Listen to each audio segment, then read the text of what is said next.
toujours en direct ici du Webcam Day à la CCI Maine-et-Loire. Je reçois donc Laurent Bourrelli, qui est, disons-le, la rockstar du SEO. Après avoir reçu le pape, j'ai la rockstar. Enfin, on m'appelle Dino aujourd'hui. Aujourd'hui, c'est un peu Dino, effectivement. L'an dernier, vous étiez seul. Dino aussi. Dino, mais tout seul. Dino. Là, à plusieurs. D'ailleurs, c'est quoi? C'est mieux de faire une conférence tout seul ou à plusieurs? C'est pareil mais différent. Là, le truc, c'est que aussi, on est quand même. Enfin, je connais bien les autres intervenants. On a déjà fait des panels avec, donc bon, c'est un petit peu quand même. Voilà, on se connaît, on sait. Non, moi, l'exercice est juste différent. J'ai pas de préférence pour l'un ou pour l'autre.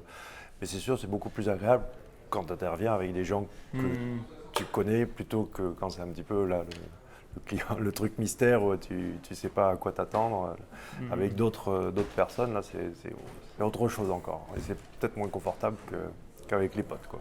Et donc du coup, si on aurait à résumer cette conférence Dino, l'essence même qui a été dite à l'intérieur, c'est quoi? C'est le SEO finalement n'est pas mort et on est peut-être des dinos mais ça continue. Comment? Si vraiment il y avait un seul truc à faire ressortir des 4 personnes qui étaient sur scène, c'est ce côté passion, curiosité, on transpire le truc, on le respire, on le vit. C'est pas un boulot qu'on arrête à 18h. Voilà, et non, c'est vraiment avec les tripes et le cœur qu'on le vit.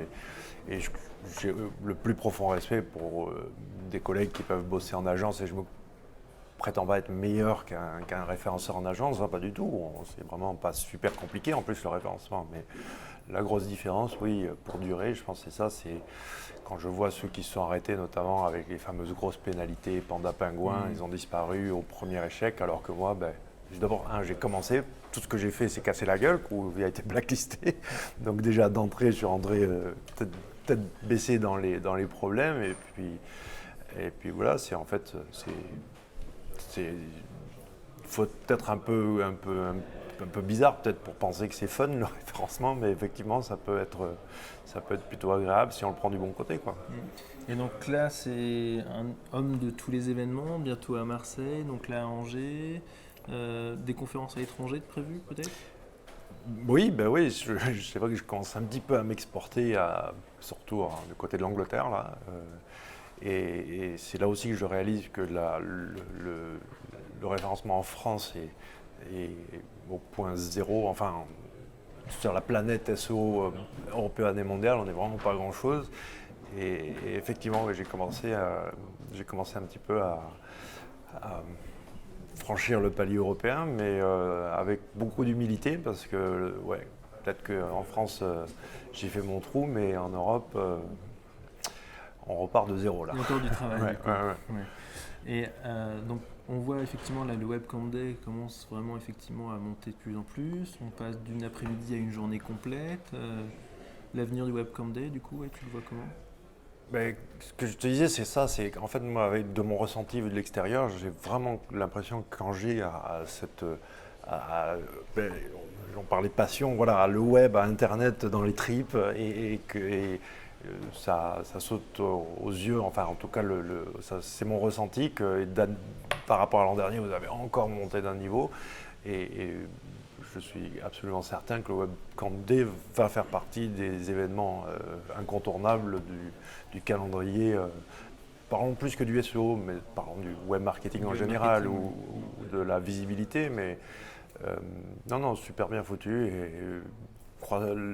il y a peut-être quel sera le prochain défi. Moi, je dirais, c'est justement de parler d'Europe. Ben oui, attirer un gros intervenant, venez des US ou là, parce que faut pas non plus se le cacher. Il y a certains noms qui vendent plus que d'autres. Oui, c'est sûr. Et c'est peut-être là pour avoir aidé à organiser ou participer à d'autres gros événements, c'est souvent ce fameux speaker international qui permet de donner encore plus d'importance à l'événement. Ouais. Mais bon, vous avez déjà les Google officiel qui est là, c'est déjà bien, c'est Ça déjà montre énorme. effectivement Ouais. déjà Ouais. une belle évolution. Ouais. Désolé Google, parce que c'est vrai qu'on ne lui a pas facilité le boulot en ayant quand même dans notre conférence pas mal tapé dessus. Et qu'elle est venue après essayer de faire l'évangélisation. Donc j'espère que ça se passe bien là-haut. Oui, je pense qu'il y a Non, je plaisante. Elle est habituée, pas de problème. ils sont là pour ça.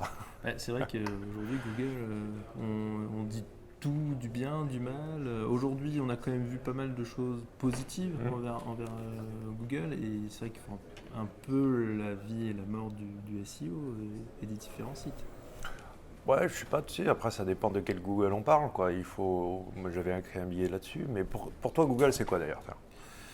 Pour moi, Google, c'est quoi? Eh ben, pour moi, ça reste à la base déjà un moteur de recherche. Eh ben, faux. Voilà. Donc, C'est une régie publicitaire Google. Bah voilà. Ouais. Et du point de vue des fondateurs, Google, c'est quoi? C'est juste en fait un trésor de guerre, c'est du cash. Ce que je disais cash tout à machine. l'heure, c'est que Larry Page, et ça je le tiens de sa bouche, de lui, d'une source directe à qui il l'a dit, que le PageRank ou Google Search, c'est son diplôme d'université, quoi, il y a 20 ans. Oui, c'est vrai. Oui. Honnêtement, le gars, il est parti dans des stratosphères, il en a même... Alors, oui, mais ça lui a fait plein d'argent, tout ça, mais est-ce que tu peux encore humainement être en relation dans ta tête avec ton diplôme d'université alors que tu es multimilliardaire? Non, c'est pas possible. Et c'est ça le problème, c'est que nous, on focalise sur une espèce d'embryon, un vestige, quoi, Ouais, c'est vrai. et que les fondateurs eux-mêmes en ont plus rien à faire, mais concrètement, quoi. C'est ok, d'accord, oui, c'est encore une vitrine, c'est encore ce que le grand public machin, mais c'est pas vraiment leur trip, quoi. Oui, c'est vrai, quand on voit ce qu'ils développent avec les voitures intelligentes, l'homme un peu immortel, Ouais. tous ces trucs-là. Ouais, Ouais, et c'est ça qui les fait triper. Et puis de l'autre côté, juridiquement, administrativement et financièrement, Google est une régie publicitaire. Point barre, quoi. D'accord.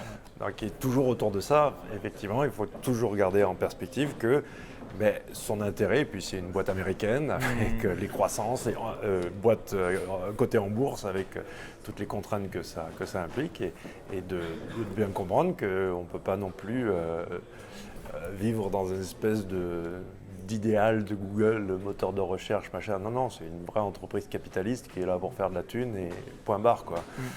Et est-ce que les autorités auront, enfin, que ce soit européennes, américaines ou peu importe, peuvent le bloquer ou empêcher de monopole ou de ne pas favoriser ces trucs? À la base, ça serait ton moteur de recherche. Tu n'aimerais pas quand même mettre en avant tes propres trucs? Bien sûr. Voilà, c'est Oui, non, mais c'est normal. Je finirai juste une dernière chose. Est-ce que tu crois que Angers, avec notamment l'ouverture de la cité de l'objet connecté, aurait tout intérêt à créer lui-même aussi son label French Tech, comme peut l'avoir fait, même si Nantes est quand même très proche? Bien sûr, effectivement, vu ce qu'a réalisé French Tech, et là vous n'êtes même pas en concurrence, parce que l'objet connecté est encore un autre chapitre du numérique. Hein. Et effectivement, il y a des gros enjeux autour de ça. Là, un truc qui me passe par la tête, mais du point de vue sécurité, c'est quand même assez dramatique ce qui se passe du point de vue des objets connectés. C'est des gouffres béants du point de vue sécurité. Et oui, d'avoir quand même un label où vous dites, oui, nous, on est capable quand même d'apposer quelconque responsabilité ou respectabilité, je ne sais pas comment on peut l'appeler. Et puis le label fait partie des bonnes astuces quand même à monnayer. C'est toujours un bon bise, quoi, si tu arrives Mais c'est pas gagné d'avance, parce qu'effectivement, il y a des enjeux économiques qui font que peu importe les failles de sécurité, peu importe ton label, s'il faut sortir le truc vite fait et que les gens l'achètent, on s'en fout qu'il soit Bon, enfin bref, je vois ce que je veux dire. Ouais. C'est très bien, merci beaucoup Laurent pour cette petite interview. J'espère à l'an prochain, mais attention, moi je reviens pas si vous m'invitez encore sur un truc de dinosaure, du SEO. Ça faut voir avec les organisateurs. Ça me déprime. Mais peut-être, oui, on verra sur une conférence, pourquoi pas avec une dimension... Le référencement des objets connectés. Des objets connectés. En tout cas, justement, restons connectés. N'oubliez pas le hashtag donc, sur Twitter WCD15. Et donc, amis angevins, mobilisons-nous pour avoir nous aussi notre label French Tech sur Angers. Merci, à bientôt.